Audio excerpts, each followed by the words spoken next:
Danielle Williams stood tall in the courtroom, her eyes sharp and focused, scanning every piece of evidence with a precision that made her a force to be reckoned with. At 38 years old, Danielle had already built a career that many could only dream of. A federal prosecutor known for her sharp intellect and unwavering commitment to justice. Her reputation was built on a foundation of integrity, fairness, and a relentless drive to see the law applied without prejudice. She had fought countless battles in the courtroom, and each victory, no matter how small, was a testament to her resilience. Yet despite her outstanding success, Danielle had always felt the weight of being one of the few women of color in her field. Growing up, Danielle was taught that justice was about more than just rules. It was about fairness, truth, and standing up when others wouldn't. Raised in a small, predominantly black neighborhood, Danielle witnessed firsthand the devastating effects of racial injustice and systemic corruption. Her own family's struggles to receive justice had been a driving force behind her decision to pursue a career in law.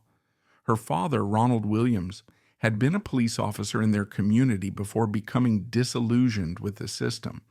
He had tried to make a difference, but found himself caught in a world where his actions could only go so far. It was from him that Danielle inherited her passion for integrity, learning early on that true justice often required standing against the tide. Her father's influence was undeniable. He had instilled in her the values of honesty, courage, and the understanding that true justice didn't come easy. But he had also shown her the ugly truth, that the system often bent toward those in power, not those seeking change.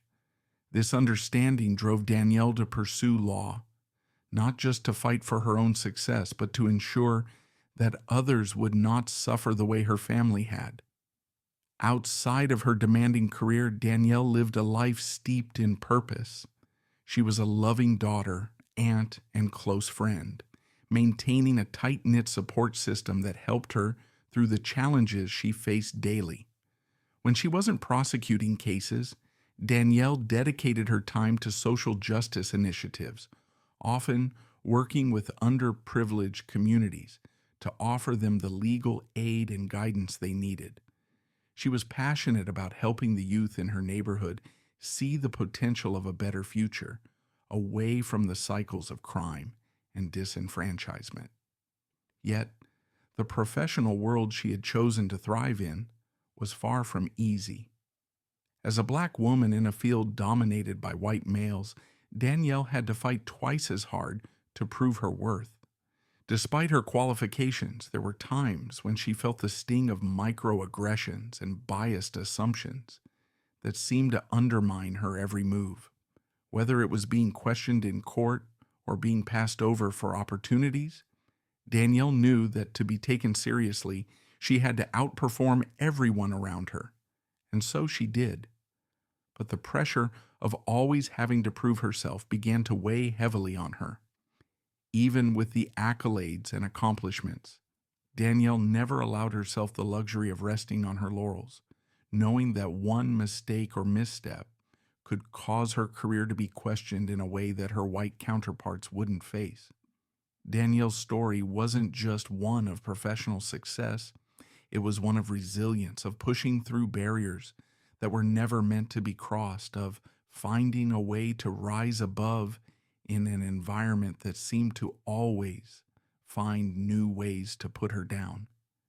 But it was also a story of hope. Hope that the fight for justice, no matter how hard, would always be worth it in the end. Danielle Williams had been in the legal field long enough to know that high-profile cases often carried a weight much heavier than just the evidence and the law. But this case, this one, was different. The case of Officer Michael Grant, a police officer accused of using excessive force on an African-American teenager, was being watched by the entire nation. It wasn't just another misconduct case. It had become a symbol for the broader issue of police brutality and the systemic abuse of power within law enforcement. Activists, community leaders, and national media outlets had turned their focus on this case, rallying behind the teenager and demanding justice. The pressure was immense. Danielle had been assigned as the lead prosecutor, a responsibility she took with both pride and trepidation. The case was a delicate one, fraught with tension. As a black woman, she knew she would have to face extra scrutiny, not only from the public, but from the very system she was fighting against. The media circus surrounding the case was impossible to ignore, but despite her resolve, there was a constant nagging feeling that this trial was going to be much more difficult than any she had faced before. She couldn't afford to fail, not for herself, and certainly not for the family of the victim, who had already suffered so much. The trial began with an atmosphere of tension and anticipation.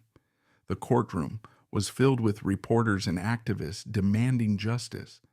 And then as the door swung open, Officer Grant walked in, his back straight, his demeanor calm and confident. The arrogance he exuded was palpable. Danielle felt it immediately. He was confident, not just in his position, but in the protection he believed his uniform would provide him. For him, this case was just another inconvenience, a misunderstanding that would be easily swept aside by the power of the police union and his colleagues in law enforcement. As Danielle rose to make her opening statement, she could feel Grant's eyes on her, cold and dismissive. He was already sizing her up, his body language telling her all she needed to know. To him, she was just another obstacle, someone he felt was easily dismissible, a black woman in a male-dominated field who surely couldn't possibly be a match for a well-respected police officer. Your Honor, we are here today not just for one man's actions, but for the systemic abuse that has plagued our communities for far too long, Danielle began, her voice steady but firm. She saw Grant smirk in the corner of her eye, a silent dismissal of her presence, as though she didn't have the authority to speak on the issues at hand.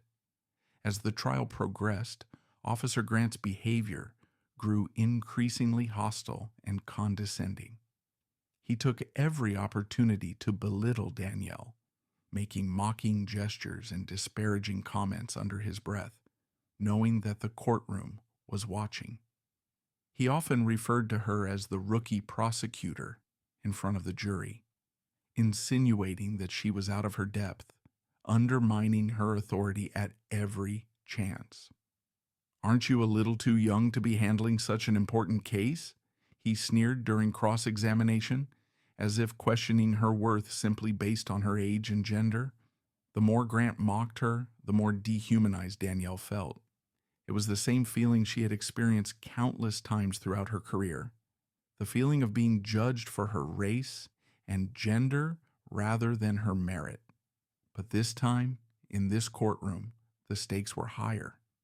His words stung, not just because of their obvious disrespect, but because they were rooted in the systemic prejudices she had spent her entire life battling.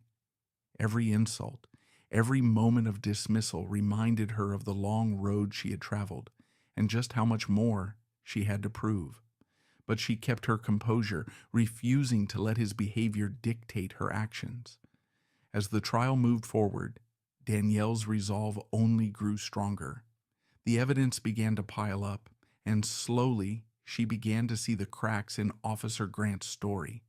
Damning evidence came to light, testimony from fellow officers who were disillusioned with the corruption in the department, video footage that contradicted Grant's account of the events, showing clear signs of excessive force.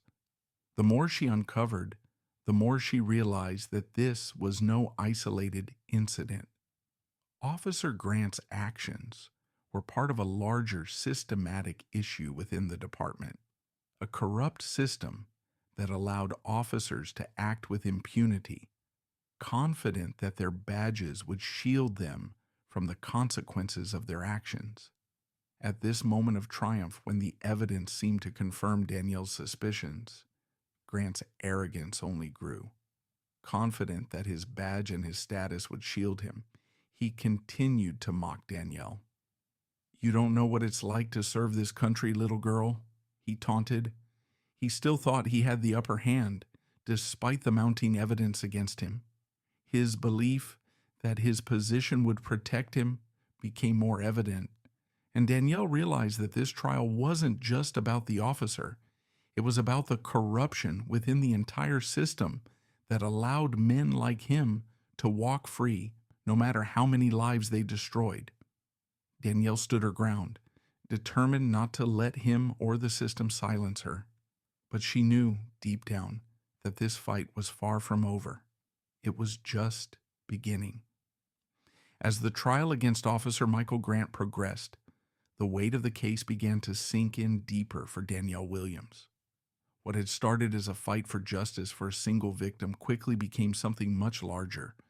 The truth, what had once seemed like a clear-cut case of excessive force, now felt like a symbolic battle against an unjust system that was rigged in favor of those in power. With every passing day, the case threatened to swallow her whole, emotionally and mentally. The emotional toll was profound. Danielle, who had always prided herself on being calm under pressure, began to feel the pressure mounting from every direction. Not only was she facing Officer Grant, an arrogant and dismissive defendant, but she was also battling an entire system, a justice system that had historically shown bias toward law enforcement officers. As the case dragged on, she couldn't help but feel as though she was swimming against a tide too strong for her to fight. Every piece of evidence she presented, every argument she made, was met with resistance from the defense, and despite her expertise, she was continually undermined. Her colleagues, although supportive, expressed doubt behind closed doors. The whispers of, "Is this really worth it?" grew louder. Some of them questioned whether it was wise to challenge Officer Grant, a high-ranking member of the police force with decades of political clout and protection. His union was strong, his colleagues were loyal, and there were many who believed that no matter what Danielle uncovered, the system would protect him. There was an ever-present fear that she would lose, that her pursuit of justice would only end in disappointment and further frustration.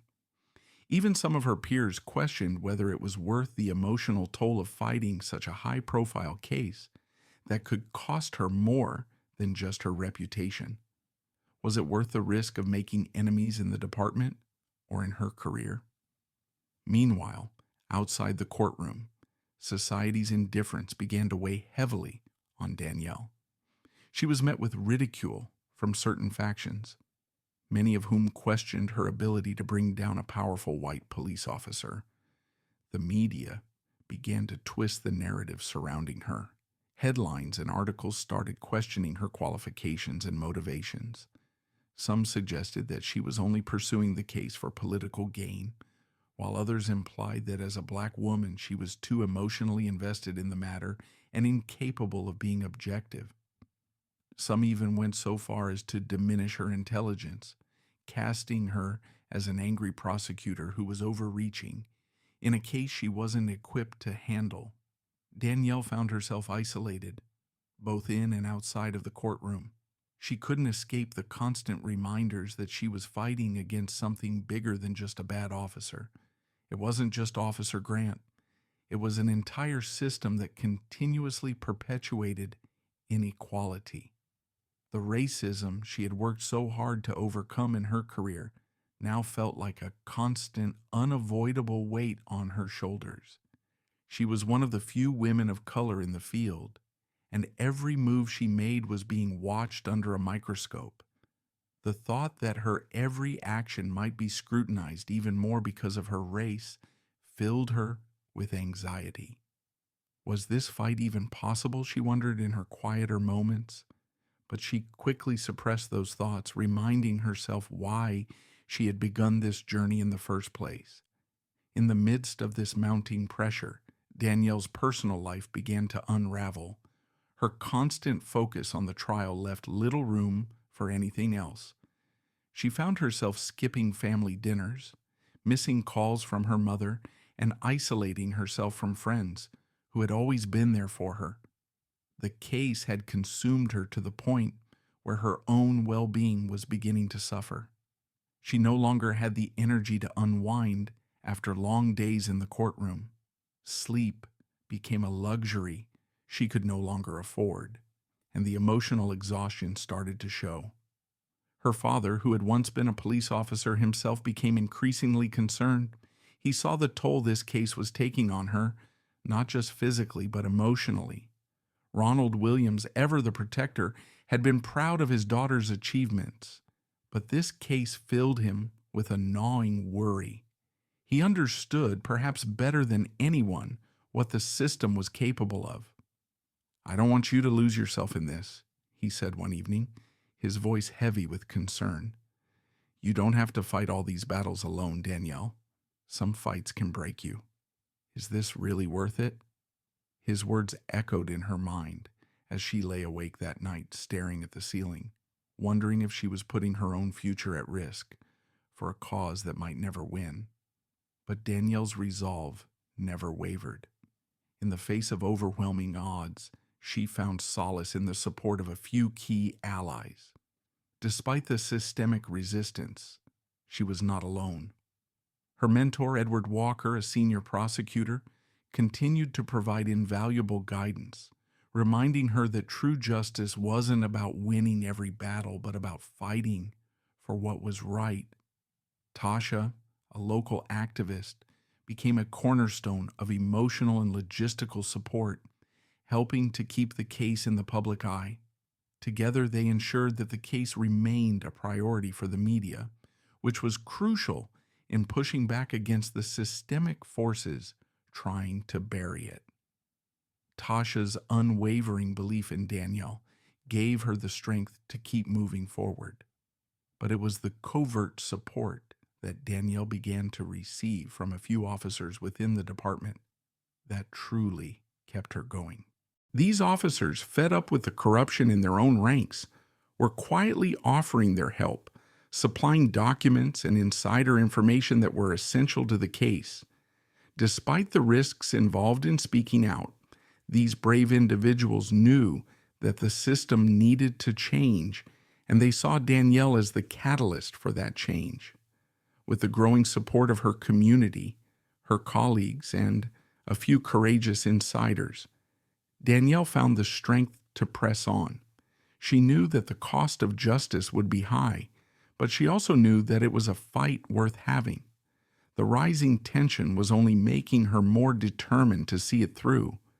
Despite the isolation, the mounting pressure, and the doubts, Danielle was ready for the next phase of the trial. The real fight was about to begin. As the trial reached its peak, Danielle Williams began to feel the full weight of the battle she was fighting, not just in the courtroom, but in her heart. The resistance from the police and the public pressure were intense, but she wasn't alone. Her allies, who had always been there in small ways, now rallied around her in full force, determined to help her push through to the finish line. Her father's steady support, Ronald Williams, her father, became her emotional anchor. Despite his concerns about the toll the case was taking on her, he reminded her of the core values she had always stood for: integrity, justice, and the relentless pursuit of the truth. When things felt too heavy, her father's calm voice on the other end of the phone was the steady reminder that she was doing the right thing. His own experiences as a former police officer gave him a unique perspective. He understood better than most the sacrifices she was making, but he also understood that their fight was part of a much larger movement. "No one else can do this, Danielle. You're the one who's supposed to make them listen," he would say. His words became her lifeline during the moments when she questioned if this battle was worth the personal cost.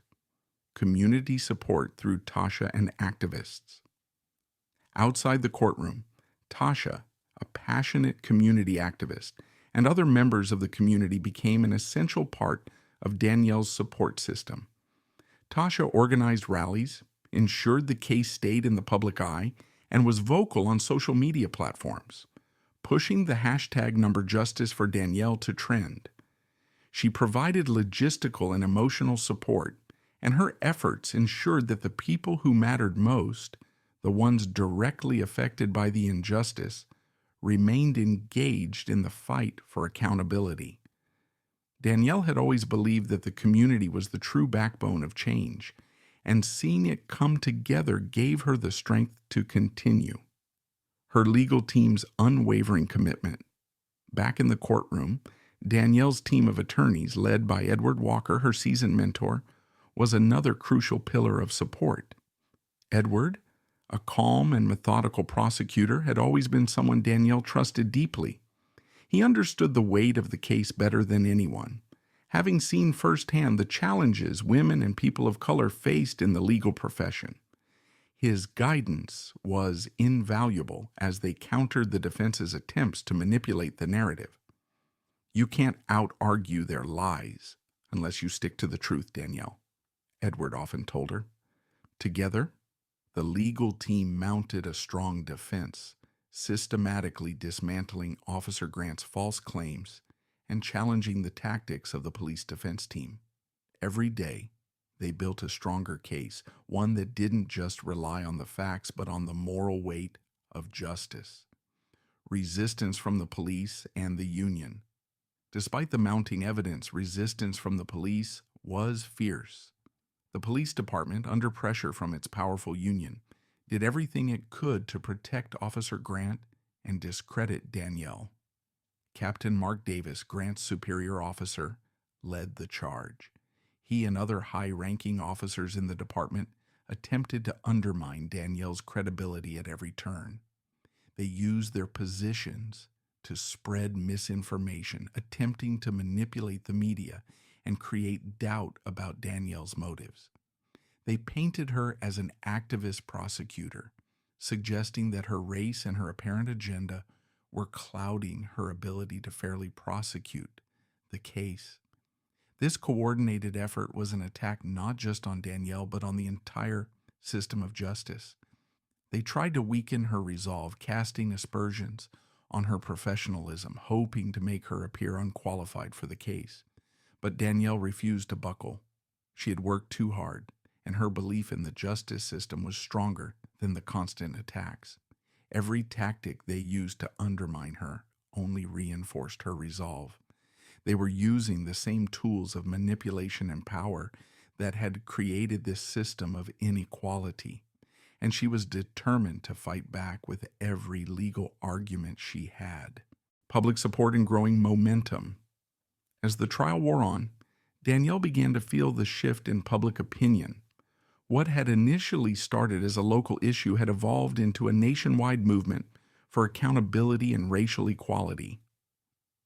Justice for Danielle became more than just a hashtag. It became a call for change. People from all walks of life rallied behind her.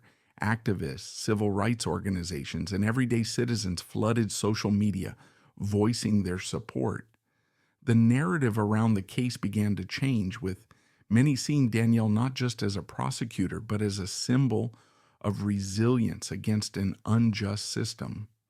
Danielle began to feel the immense weight of that support, and it gave her new strength. She realized that this case was no longer about just one officer. It had become a fight for the entire justice system, a system that needed to be held accountable for its role in perpetuating violence and inequality. The growing public support was palpable.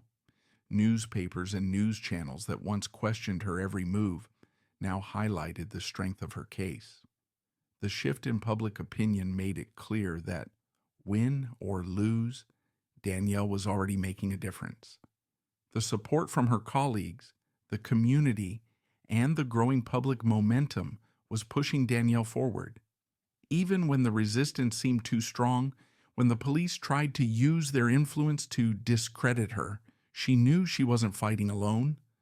The tides were turning, and the fight for justice was becoming something larger than herself. This was about everyone who had been silenced, everyone who had faced injustice in a system that had been designed to protect the powerful. The momentum was shifting, but Danielle knew the hardest battle was yet to come. The trial had reached its boiling point. Danielle Williams knew that this was the moment that would define everything: her career, the future of this case, and the truth that had been buried under layers of institutional power. The pressure, the whispers, the doubts, all of it had been building to this point. Every step of the trial had felt like an uphill battle against an entire system designed to protect its own. But now, armed with the evidence she had so tirelessly fought to uncover, Danielle was about to expose the truth in its most damning form. It all came down to one key moment: the secret video footage. Danielle stood in front of the courtroom, her hand steady as she held the remote that would play the footage she had spent so long tracking down. She could feel the eyes of everyone in the room on her: judge, jury, and the audience. Officer Michael Grant sat in the witness box, still trying to maintain his arrogance, but there was a nervousness creeping into his eyes. The cocky, smug expression he had worn from the moment he had entered the courtroom was starting to fade. As the video began to play, the room fell silent. It was a recording from a security camera in a neighboring store that had captured the incident, one that had been hidden from the public at the start of the trial. The footage showed Grant approaching the young African-American teenager unprovoked, with his canine dog at his side. There was no argument, no resistance, just a young man walking down the street when the officer escalated the situation without cause. The camera angle clearly showed Officer Grant pushing the teenager to the ground before allowing his dog to attack, the animal sinking its teeth into the defenseless teenager. The officer had clearly used excessive force, and the footage left no room for doubt.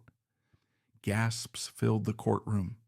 Danielle watched as the jury's faces changed, their expressions turning from confusion to shock, disbelief, and finally realization. Grant's arrogance shattered as the damning evidence was laid bare for all to see. But Danielle wasn't done. She followed the video with testimony from former officers, brave enough to step forward despite the risks. These officers, who had once been part of the department, now exposed the truth about the systemic abuse of power within the force. One by one, they testified about the corruption, the lack of accountability, and the culture of impunity that had allowed officers like Grant to act with such brutality. They spoke of the harassment they had faced for trying to blow the whistle, of the internal efforts to cover up incidents like the one that had occurred on that fateful day. The department wasn't just hiding one bad apple, it was protecting an entire system of abuse. The moment was electric. Officer Grant, who had once thought he was invincible, began to visibly unravel. He fidgeted in his seat, his face turning red with frustration and panic.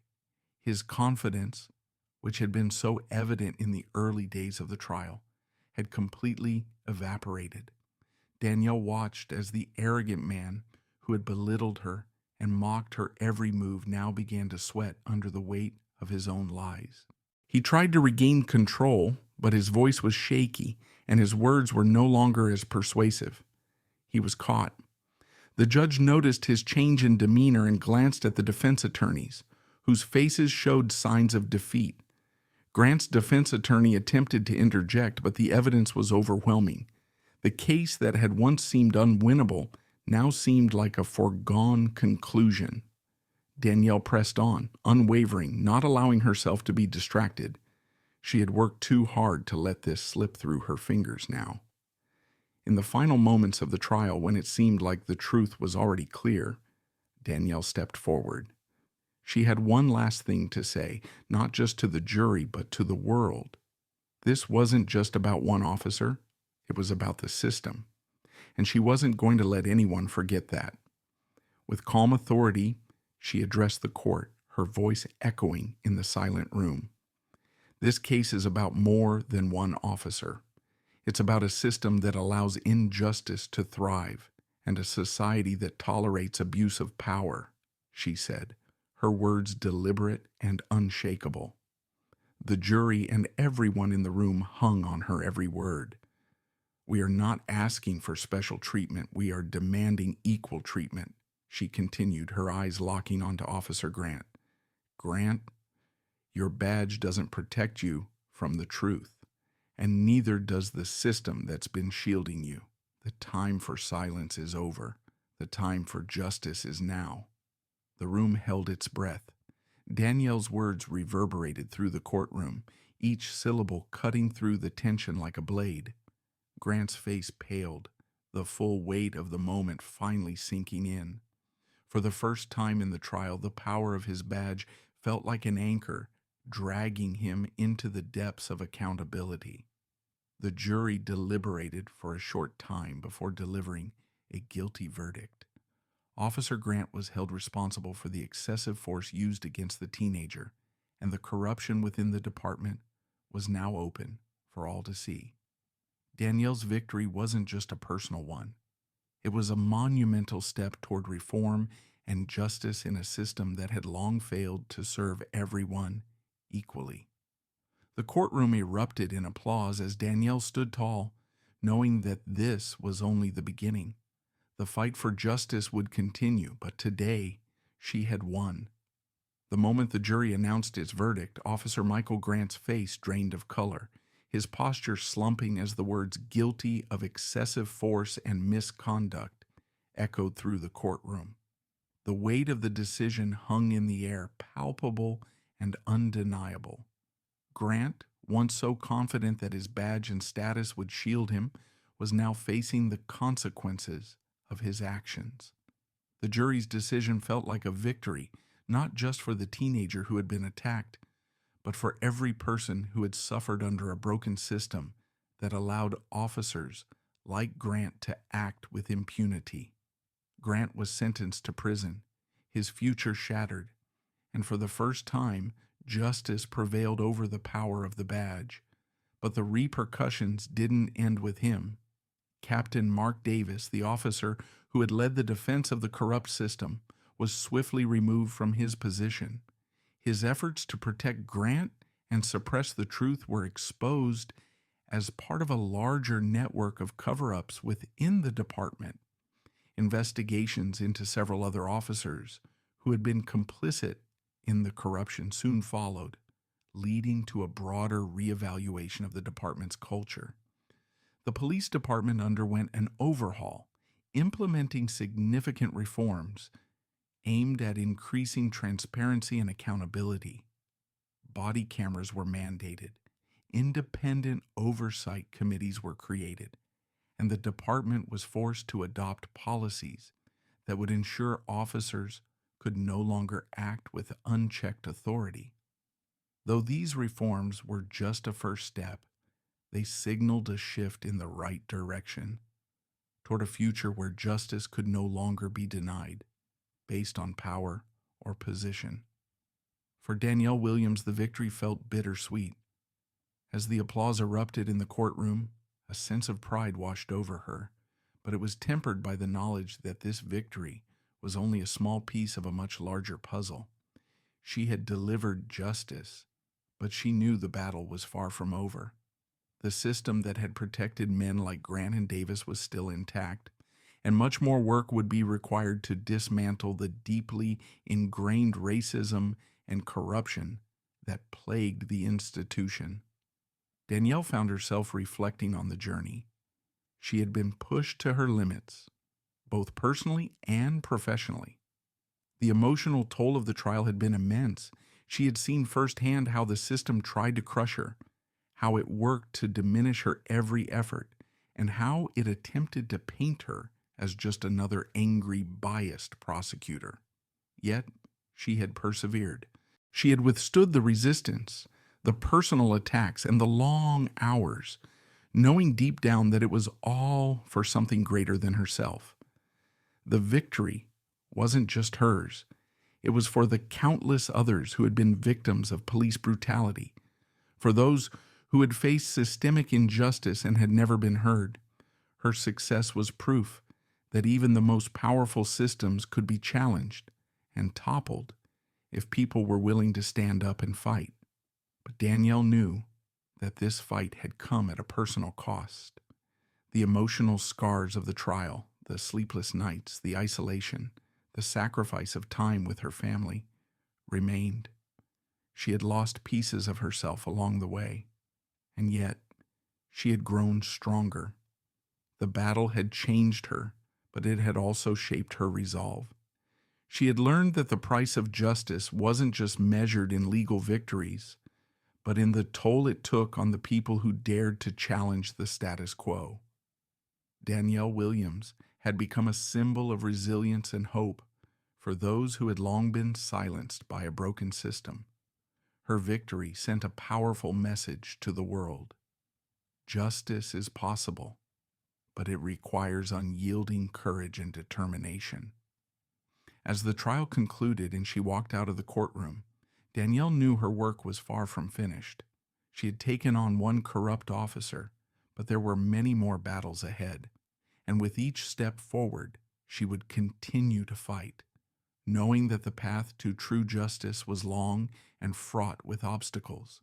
But she was ready. For the first time in a long while, she felt a renewed sense of purpose and the strength to keep pushing for change.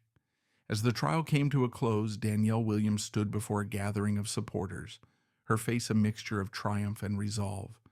The weight of the victory was still settling in, but she knew this was not the end. The real work was just beginning. In a public speech that reverberated with urgency, she addressed the crowd that had rallied behind her, speaking directly to them as both a prosecutor and a representative of the people. "Justice begins with us in every action we take," Danielle began, her voice steady, her gaze firm. "We must hold ourselves and our institutions accountable. It's time to speak out, not just for ourselves, but for those who cannot." Her words echoed through the crowd, powerful and clear. The victory in the courtroom had shown that change was possible, but Danielle emphasized that this fight was not just about one case, one officer, or one community. It was a collective responsibility. The system can only change when we demand transparency, accountability, and equality, she continued. When we work together, we can break the chains of systemic injustice and build a society where everyone, regardless of their race, gender, or background, is treated with fairness and dignity. Her message was clear. True justice wasn't just about winning battles in the courtroom. It was about the courage to act in the face of overwhelming odds. She reminded them that true justice requires the courage to stand up when silence is easier. Every person had a role to play in making the world fairer for all. As she concluded her speech, the crowd erupted in applause. Danielle Williams, once just a prosecutor, had now become a symbol of the resilience and hope that could spark lasting change.